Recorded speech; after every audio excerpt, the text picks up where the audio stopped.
Do you know the 14 traits of successful chiropractors?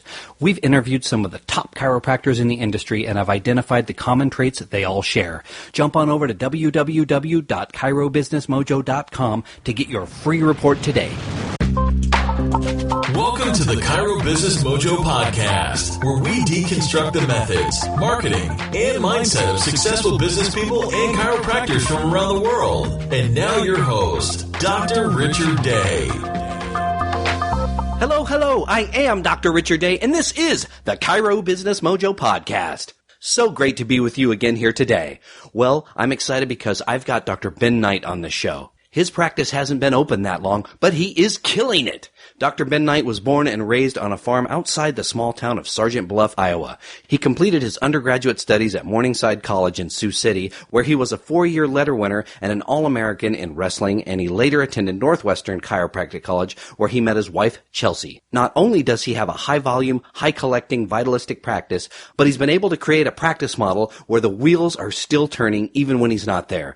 Dr. Knight and his wife completely step away from the office for a vacation every 2 months. He now resides in Chanhassen, Minnesota with his wife Chelsie and their 2 dogs, Bailey and Grecko. The 2 of them love spending time in nature, fishing, listening to vinyl records, and working on growing the new startup church they belong to. Welcome, Dr. Ben Knight. Hello, how you doing, Richard? I'm doing great. How about yourself? I'm doing good. Thanks for having me on this call tonight. You bet. I appreciate you being on the show, and feel free to jump in there and fix any of those holes in the bio I may have glossed over when I was going through it. Yeah, no problem. You want me to start off with it? Well, anything I missed. Any glaring holes, or did we cover a lot of it? I think we covered a lot of it. I would say, in the bio we kind of set over last minute, so I apologize on that. But I think the big thing about kind of telling a little bit about my upbringing, growing up on a farm and just in a real small town. One of the things where we grew up, my dad was an entrepreneur. He had several small businesses, and growing up being around it, I just learned the value of a handshake and honoring your word. And I think that would be the only gap in the bio. The aspect of that small town feel is something that we brought into our practice, and our patients really appreciate it. Wow, what a blessing. And I guess maybe a head start in life having a parent who's an entrepreneur. Neither of my parents were, and there's a whole lot of business lessons I had to learn later in life. So that's great that you had someone right there to sort of help you out. Yeah, it actually guided me into chiropractic school, to be honest. My dad worked in the corporate world for 20 years. And growing up, I remember when I was getting ready to start going to college and I was in high school thinking about these decisions. And my dad always just said, you don't want to work for someone else. Work for yourself, son. And for the longest time, I was enrolled in medical school at the University of Iowa. And that kind of flipped the switch for me when it came real that I wanted to be my own boss someday. So was that what initially got you into chiropractic? It wasn't an injury that a chiropractor helped or something like that? I wish I could say it was. I knew the amazing power of the nervous system, and I have a great story, but I really don't. I saw a chiropractor all through wrestling in college, but it was just I loved chiropractic. I liked working with people, and I wanted to be my own boss. So the business aspect that came a little bit easier for me to start. Well, that's great to hear, because I had a similar story. I was always looking for something I could get into where I could be my own boss, but I wasn't quite sure what it is I wanted to do. And chiropractic ended up helping my son at the time, who was an infant. And I thought, boy, this looks great, not only from, being able to help people perspective, but from an entrepreneurial perspective too. And I think that that's maybe what's missing a little bit for a lot of students who are in school right now, is that they don't understand it as a business side, and that they will, to being in practice, and that they will be running a business as an entrepreneur at some point. And those are important skills to have. Yeah, it's a lofty dream for everybody in school, really. They all say, yeah, I want to run my own office, if you ask them. Then it starts getting down to that crunch time, and the reality kicks in that, hey, I'm not just going to be a chiropractor. I got to be a boss. I got to do my own HR. I got to do my own hiring, firing, build my own team. There's a lot that comes into it that you just don't realize when you're a student. You're right. Well, when did you open your practice? So I opened February of 2015, so just a little over 19 months ago. Wow. And how's it been going so far? It's been going fantastic. I can't say that it's been nothing but rainbows and sunshine. You go through a lot of ups and downs, but we've had certainly a lot more good days than bad days. That's for sure. Well, take me back to that point, I guess less than 2 years ago. What was your mindset? Paint a picture for us, if you would, of your mindset at that time, and maybe the startup capital that you had to get started, if you don't mind sharing, and your biggest fears at that time. Yeah, so a little bit of my history is I wrestled competitively for 20 years.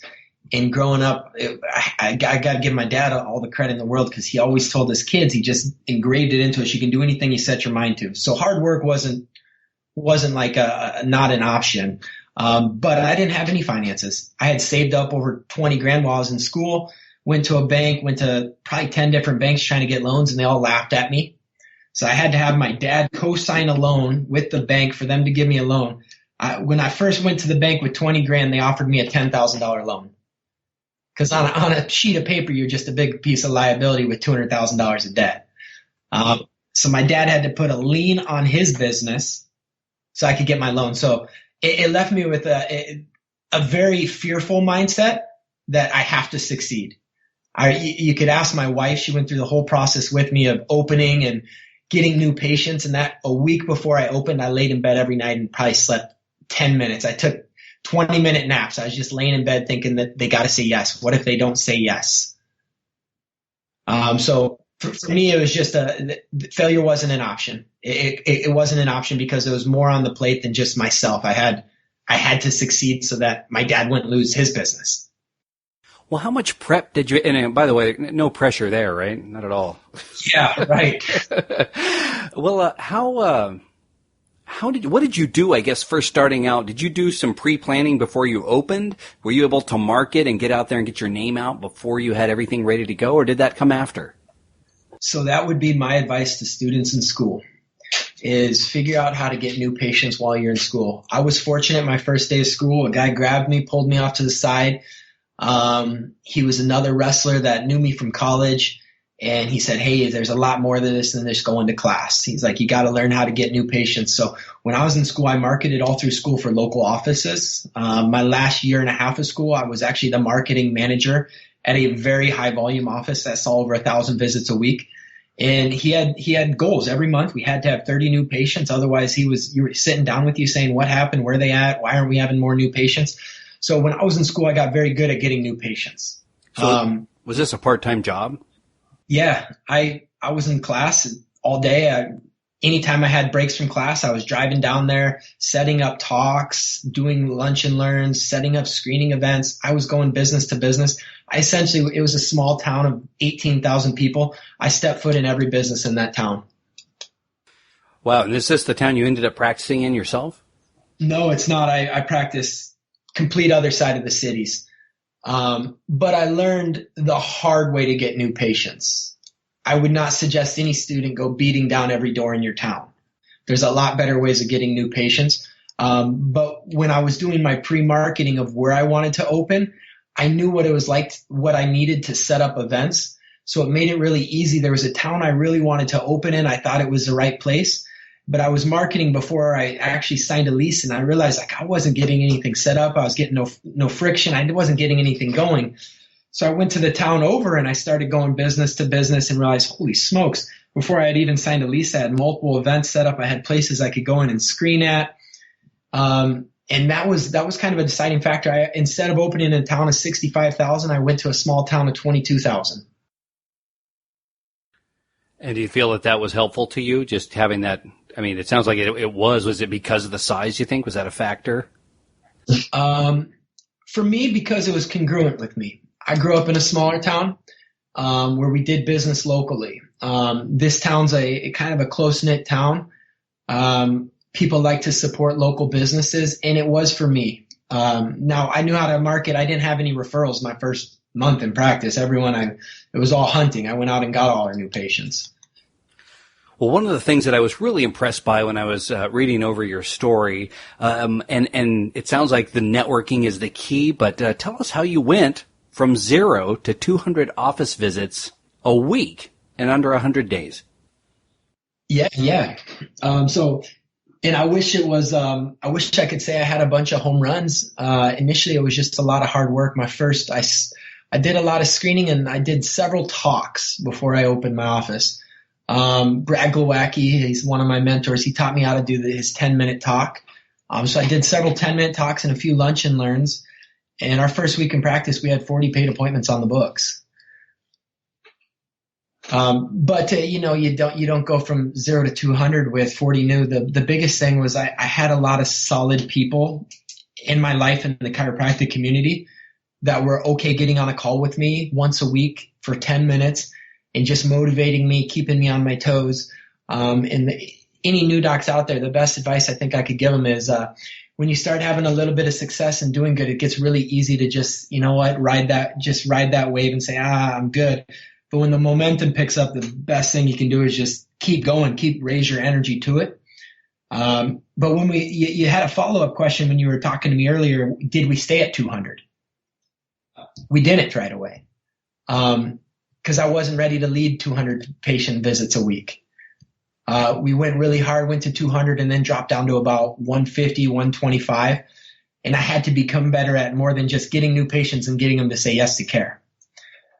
We're back well over 200. We're getting ready to break 300 again. But for me, it was, I think the best way of growth isn't necessarily exponential, but stair-stepping. Getting good at seeing 50 a week, and then you jump to 75, and then you jump to 100, and you keep climbing. So tell me about your team. What does that look like? It's comprised of you. Does your wife work there? Do you have CAs? Do you have massage therapists? Are there other docs? Yeah, so my wife doesn't work there. She just as well have. She was working with me pretty much full-time in the beginning, marketing. But I have an office manager. That was the best thing I did was immediately give someone the role of office manager to take the stress off of me and protect my energy so that I wasn't doing so much and I could delegate tasks. We have another CA up front. I have an associate doc, and we have a massage therapist that works full-time up. Now, we have 4 full-time employees. Do you do all of the marketing, or do some of those other folks pitch in? I don't do any of it anymore. I trained them all how to do the marketing. Each person has a small aspect of our marketing wheel. In the beginning, I did everything, but now I just do new patients. I see our patients, and that's about it, and run the office. So I'm pretty close to the chiropractic school. So about every 6 months, I let a new student come into my office and work in my office, and I teach them some of the stuff that I was taught while I was in school. So I do have one student right now who's an absolute stud who does a lot of marketing with us too.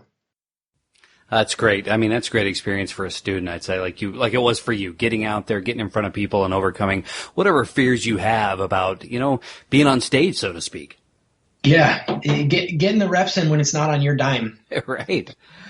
Well, let's get down to brass tacks about the specifics of your business, if you don't mind sharing. How long is a typical visit in your office? So we do a tonal-based technique, about 3 minutes. And that's if I'm, one thing that I haven't been able to get rid of is that small town guy in me. I like to talk to my patients. I have a personal relationship with them. I like to ask them how their kids are doing, how their baseball games went. An average visit's about 3 minutes in my office. They could be as short as 90 seconds, but anywhere from 3 to 5 minutes, I would say. Do you take insurance, or are you cash? So we started out 100% cash. That was all I knew how to do when I was in school, was close a cash care plan. But I'm in a pretty decent insurance state. So as I was more into practice, I got tired of turning down people with 30 visits and no deductible. So we're probably about 15% insurance, 10% PI, and 75% cash. Yeah, I've found that it's really regional, specific, whether or not you're going to take cash or insurance or both. Would you agree with that?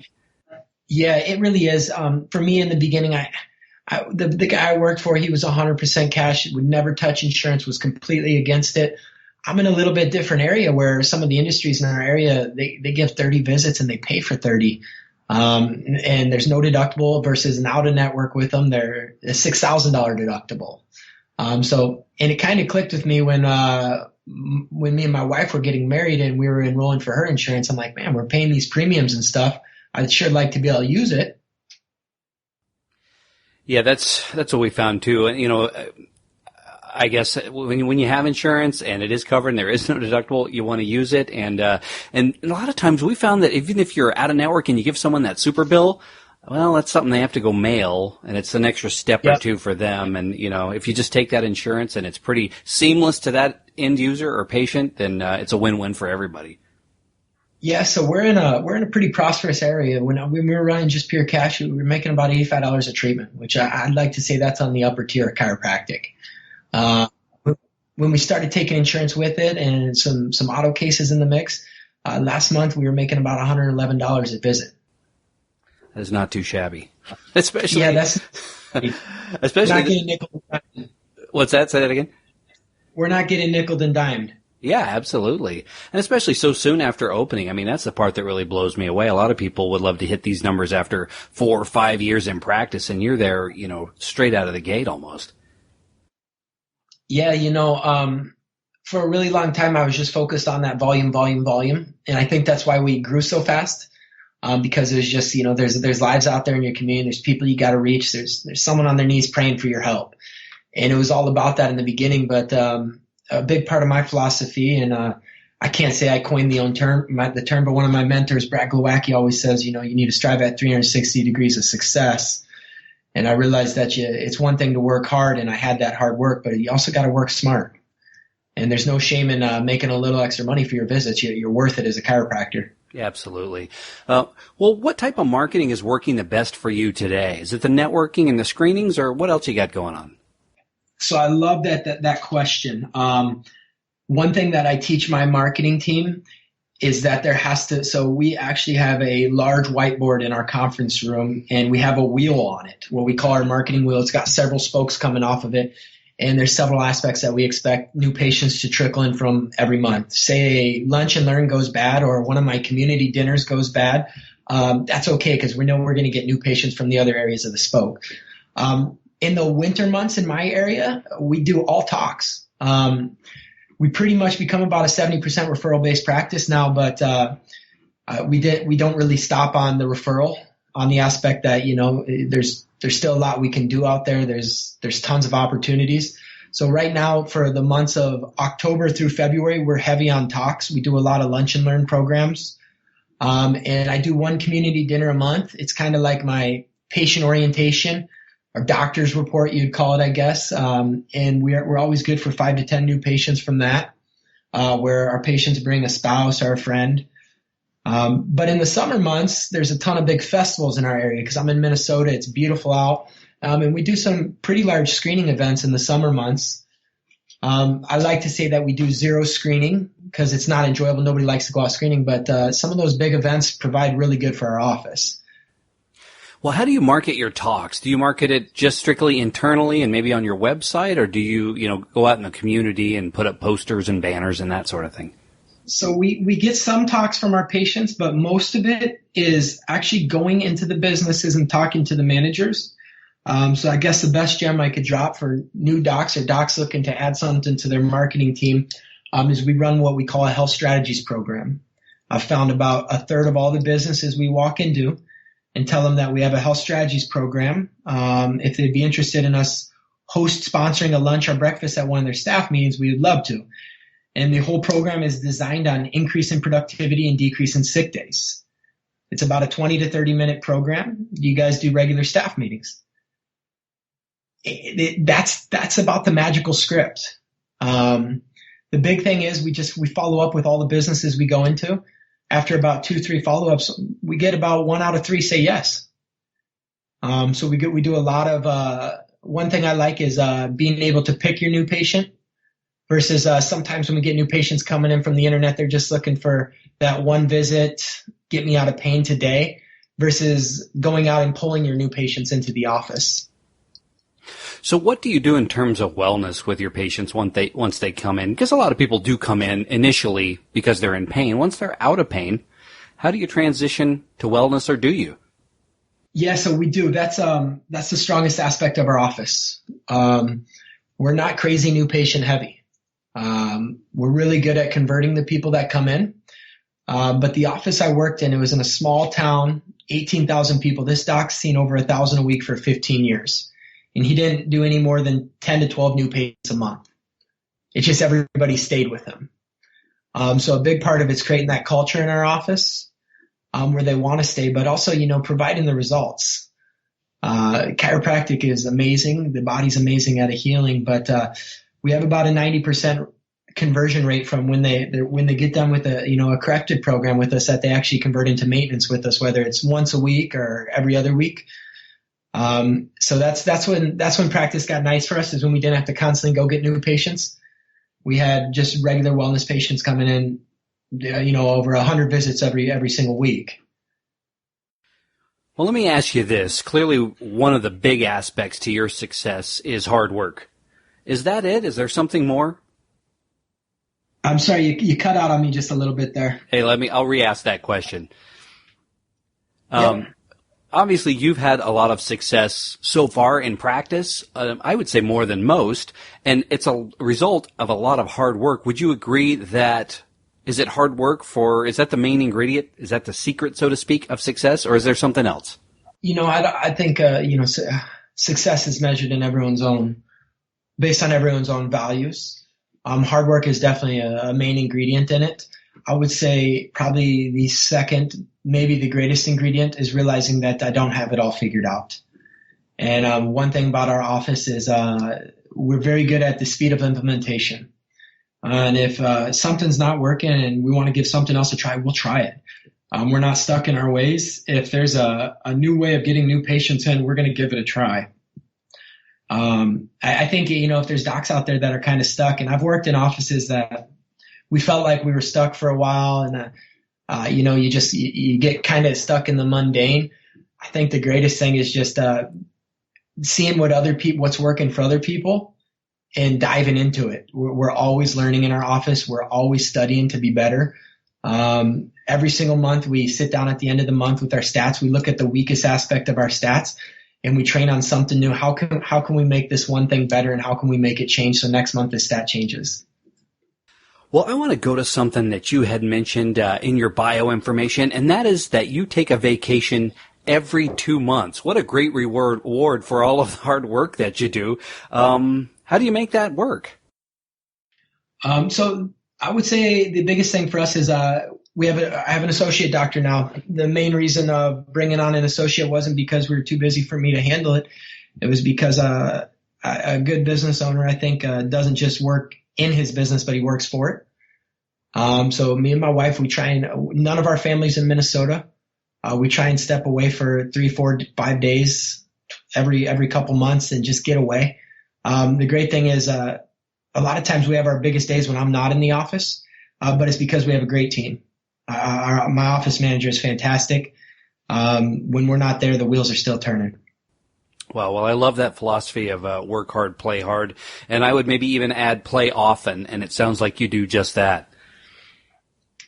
We try to. It may not be too exciting, but we love going out with our dogs a lot. Well, I want to go back to something you mentioned earlier, and that was, you said you describe yourself as having 360 degrees of success. What does that mean exactly? And this is something that is funny you ask, because it's a conversation my wife and I had just last night. The term 360, or the coin term 360 degrees of success, is a lot of times you see these chiropractors that are just killing it in practice, but you go home and their home life sucks. They don't finding time for church or other priorities, whether it's themselves, exercising. And one of the things that we try and keep true is that it's not just practice. When we go home at the end of the day, it's time with the family, time with my wife. On the weekends, we're very involved in our church.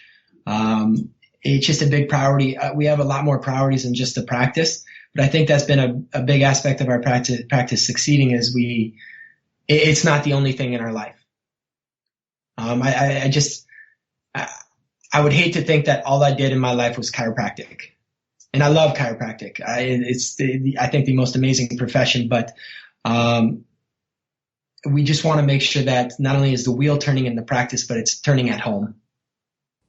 Yeah, that's great advice. I mean, I've known my fair share of docs who the house is burning down, so to speak, but the practice is rocking and rolling, and in that one aspect of their life, they're killing it, just like you said. but other things aren't so good. And I share the same values as you do in terms of that work-life balance. It's so important. There's so much to life beyond just chiropractic or business success. And I really think you're on a path for burnout, if you don't have that balance. That's how I see it. I completely agree. And, I burned probably 6 months in. 6 months into my career, I was feeling burnt because all I was doing is work, go. And it was amazing when my wife and I got married and we went on our honeymoon, and for 7 days we just shut off. We shut the emails off. We shut the phones off. And I think that was when we realized how important it is to have other things. Well, this podcast is all about providing actionable content for our listeners, and you've already provided some great gems. Anything else you want to add in terms of what you'd recommend for, let's break it down for the new doc and the experienced doc who's looking to make a change? Yeah, so new doc, I jotted down a couple bullets for this one. I think the big thing is there's so much to offer when you're in school, and you got to be focused, but you need to be openly focused. Try not to get so stuck in your ways. When I was in school, it was my way or the highway. This is the only way to do chiropractic. If you're not doing this, you're not doing it right. But it's figuring out what's congruent with you, looking at your long-term goals and then building your practice based on it. And then fail faster. As a new doc, you're going to face a lot of challenges and a lot of things that make you uncomfortable. And my advice is to get comfortable being uncomfortable. You never get to a level of success without failing. Nobody ever had success without a bunch of failures. You only hear about the things they're doing right, that we hit 200 in a short period of time. But what a lot of people don't hear about is all the talks I went and did and got 0 new patients. And I closed at the end of the talk for chiropractic patients, and people looked at me like I was a ghost. But you're going to fail. You're going to have failures, and it's just get them out of the way. Well, that's a perfect segue to our next area of discussion, and that's really the bigger picture in life. So you mentioned, failing at a talk, but in life, have you had any big failures or challenges or obstacles that you've had to overcome, and what lessons did you learn from that? Yeah, so, and I wouldn't know if I would call it a failure, but probably a challenge. I started wrestling when I was 4 years old, was on a full ride scholarship in college.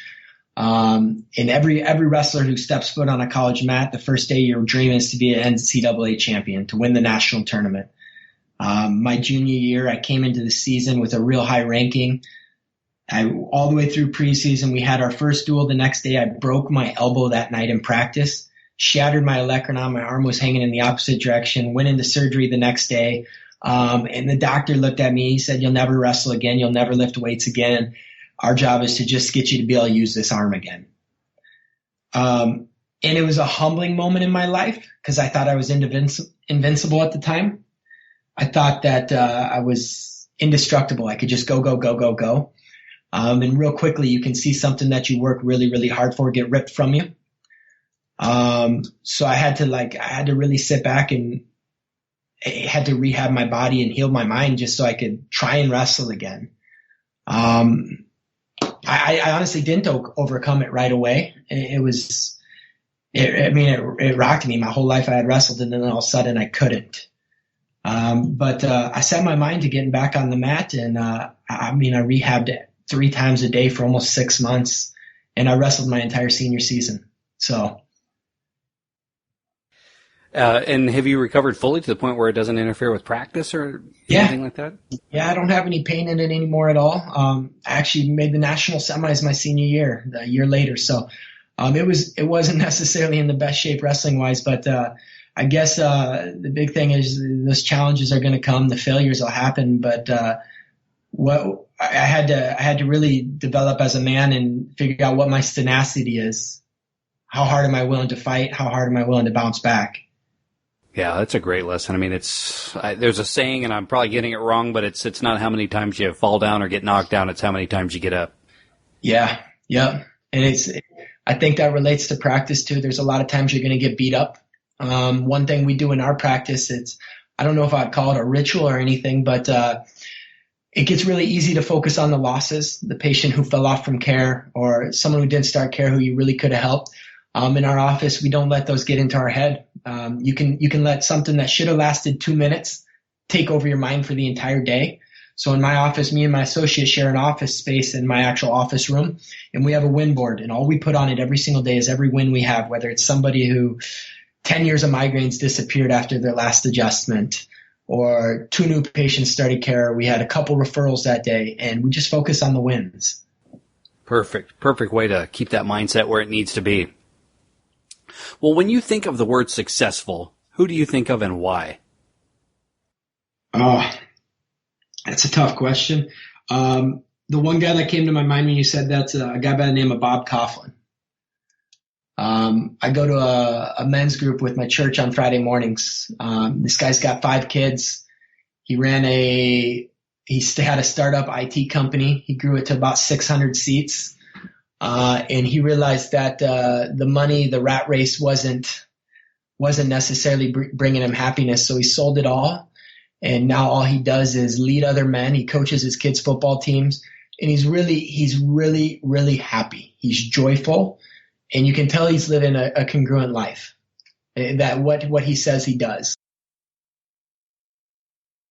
That's great. You know, when I ask that questions, I get a lot of the big names, Arnold Schwarzenegger or Tony Robbins or somebody like that. And these guys are, they're great heroes. But to hear somebody like that who's really doing something that's making such a difference on a real personable level, that's wonderful. Well, let me ask you this. Do you have any daily rituals, habits, or affirmations that you do every day to keep you on track? Yeah, I used to every single morning wake up and read the green books. But I found I was doing it because it was something I was told to do. It was something that I thought I was supposed to do.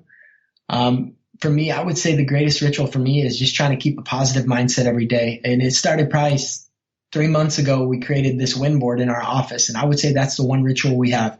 I read books. I read books throughout the day. I read my Bible throughout the day. But I think the greatest ritual is that I do is just focusing on all the successes that we had. Otherwise, it's just so easy to get burnt out and run down with some of the failures you have. Well, I'm going to shift into our final thoughts. We're sadly coming to the end of the interview, but I do have a couple of things before you go. Do you have a favorite book you'd like to recommend to our listeners? Yeah, I'm sure it's one everyone's heard of, but How to Win Friends and Influence People. I've read that book about 5 times. Just the art of communication, but there's a lot more in the book about the more than the art of communication, but just there's a lot of integrity built into the book. Yeah, I've read that one. I want to say, gosh, it's been at least 10 years ago, maybe longer. But it's one of those books that I think captured something that is as much true today as it was when it was written. And when was it written? 100 years ago, maybe at this point? It was written at least 50 years ago, I think. Dale Carnegie.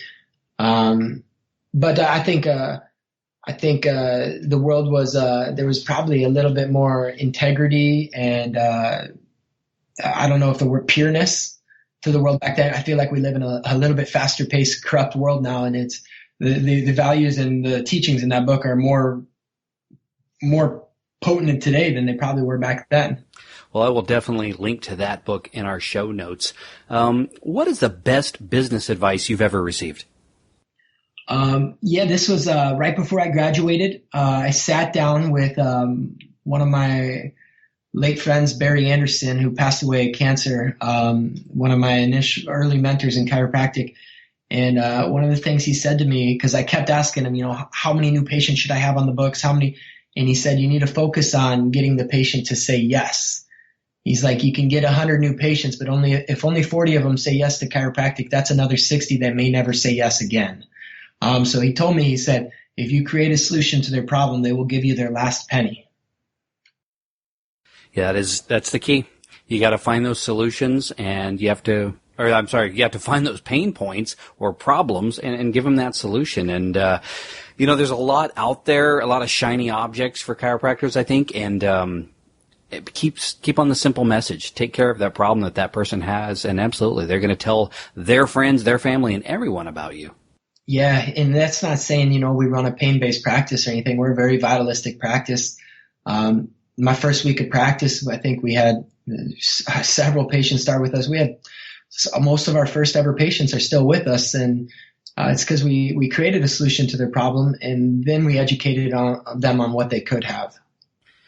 Well, Dr. Ben Knight, this has been a great interview. I really appreciate you sharing with us all of the valuable wisdom that you have so far. What's the best way for people to contact you and find out more if they want to? I'm not super big on Facebook and social media, so I probably a little bit of a letdown there, but probably by my email. I'm pretty good at getting back at emails throughout the day, so if people have questions or just wanted to link up, my email is benknightdc@gmail.com. All right. Well, thanks so much. I really appreciate your time and everything you've shared with us. Yeah, thanks for having me, Richard.